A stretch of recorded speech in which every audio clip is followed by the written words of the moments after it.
काही रेसिपी अशा असतात की ते वरून खूप अवघड वाटतात. पण खरं सांगते, आजची ही रेसिपी अगदी कमी साहित्यात, कमी वेळात आज आपण आषाढ स्पेशल तिखट आणि मिठाच्या म्हणजे खमंग अशा पुऱ्या बघणार आहोत, जे टम्मा अशा फुगलेल्या, खायला एकदम खमंग लागतात आणि आतून खुसखुशीत लागतात. नमस्कार, टेस्ट आणि बेस्टमध्ये तुम्हा सर्वांचं स्वागत आहे. चला तर आषाढ महिना स्पेशल या रेसिपीला सुरुवात करूया.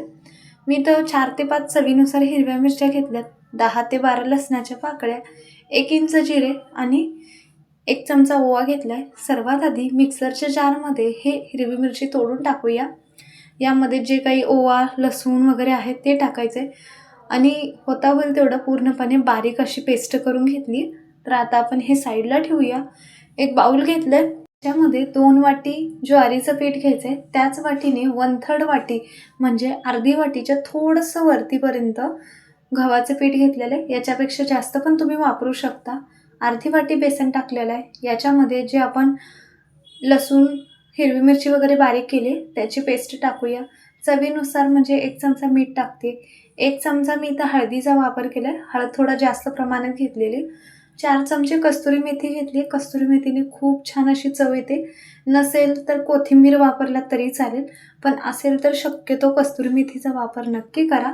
खूप छान असे चविष्ट लागतात. त्याच्यानंतरनं या ठिकाणी 5 चमचे मी तीळ वापरले. तीळ पण थोडंसं जास्त वापरायचं आहे. आधी सर्व मिक्स करूया.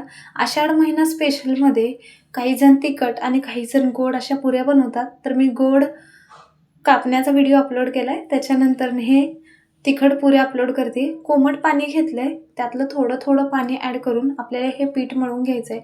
जास्त पातळ मळायचं नाही किंवा जास्त घट्ट नाही. अगदी सैलशीर म्हणजे जसं आपण चपातीला मळतो त्याच्यापेक्षा थोडंसं घट्ट हे पीठ मळून घेतलं आहे. तर बघू शकता एकदम सॉफ्ट असं पीठ मळलं गेलेलं आहे. याचे छोटे छोटे असे गोळे करूया. तुम्हाला हवा असेल तर एकच मोठा गोळा करून लाटी लाटून त्याचे छोटे छोटे प्लेटच्या साहाय्याने किंवा वाटीच्या साहाय्याने पण आकार देऊ शकता. पण मी तर छोटे छोटे अशा प्रकारे गोळे करून घेते. व्हिडिओ जर आवडत असेल तर नक्की चॅनलला पण सबस्क्राईब करा, म्हणजे मी जेव्हा पण व्हिडिओ अपलोड करेल लगेचच तुम्हाला त्याची नोटिफिकेशन मिळून जाईल.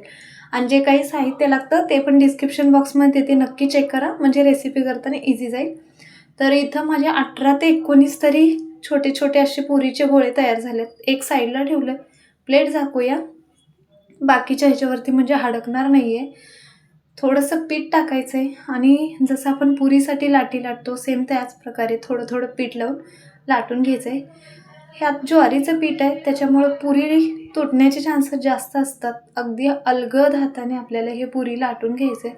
सर्व साहित्य एकदम परफेक्ट असं सांगितलेलं आहे. हवा असेल तर फक्त हिरवी मिरची तुम्ही कमी जास्त करू शकता, पण मी इथं थोडीशी जास्तच घेतली. तर बघू शकता अशा टेक्स्चरमध्ये किंवा अशा जाडीमध्ये मी इथं लाटून घेतली. दुसरी पण पुरी सेम याच प्रकारे थोडंसं पीठ टाकायचं आहे आणि लाटून घ्यायचं आहे. ह्या पुऱ्या खरंच खूप छान असे खमंग लागतात. जे पावसाळा चालू झाला किंवा आषाढीमध्ये बनवली जातं. जे तुम्ही कुठे प्रवासाला जात असाल किंवा सकाळी चहामध्ये, चहासोबत किंवा संध्याकाळी लाईटली खाण्यासाठी ही पुरी एकदा नक्की ट्राय करून बघा. तर राहिलेले पण पुऱ्या सेम याच प्रकारे मी इथं लाटून घेतलेल्या आहेत. तेल ठेवले गरम होण्यासाठी. तर साहित्य पण मी इथं सर्व स्क्रीनवरती देते. स्क्रीनशॉट काढू शकता म्हणजे तुम्हाला इझी जाईल. तेल चांगलं गरम झालं का नाही ते कसं चेक करायचं. तर थोडंसं पीठ टाकलं की ते लगेचच वरती आलं आहे, म्हणजे तेल चांगलं गरम झालं आहे. गॅस मिडियमवरती करायचं आहे. लोवरती करून आपल्याला पुऱ्या तळायचे नाही आहेत. मिडियमवरती करूनच पुरी टाकायची. पुरी टाकलं की थोडंसं झाऱ्यानं पेस्ट केलं की बघू शकता लगेच टम्म असे आपले पुरी फुगलेल्या आहेत. आणि ह्या पुऱ्या अजिबात तेलकट वगैरे होत नाहीत, कारण ह्या ज्वारीच्या पिठाचं प्रमाण जास्त असतं त्याच्यामुळं कमी तेलकट होतात. तर अशा प्रकारे दोन्ही साईडने चांगल्या प्रकारे कलर येईपर्यंत ही पुरी तळून घ्यायची आहे. आणि झाऱ्या न लावता पण बघू शकता पुरी टाकायचं आणि फक्त थोडंसंच याला वरून झाऱ्या लावला की लगेचच ह्या पुऱ्या तळतात. दोन्ही प्रकारे साईडने आपण सर्व पुऱ्या तळून घेऊया. मी थोडेसे पुऱ्या तळल्यात आणि थोडेसे साईडला ठेवून टाकल्यात. तर बघू शकता तेलकट वगैरे झाले नाहीत. तर अशा प्रकारे आषाढी स्पेशल आपले हे खमंग असे तिखटा मिठाचे पुऱ्या तयार आहेत. व्हिडिओ कसा वाटला ते नक्की सांगा. व्हिडिओ जर आवडला तर कमेंट बॉक्समध्ये नक्की कमेंट करून सांगा. व्हिडिओ जर आवडला तर लाईक, शेअर आणि सबस्क्राईब करा. व्हिडिओ पाहिल्याबद्दल धन्यवाद.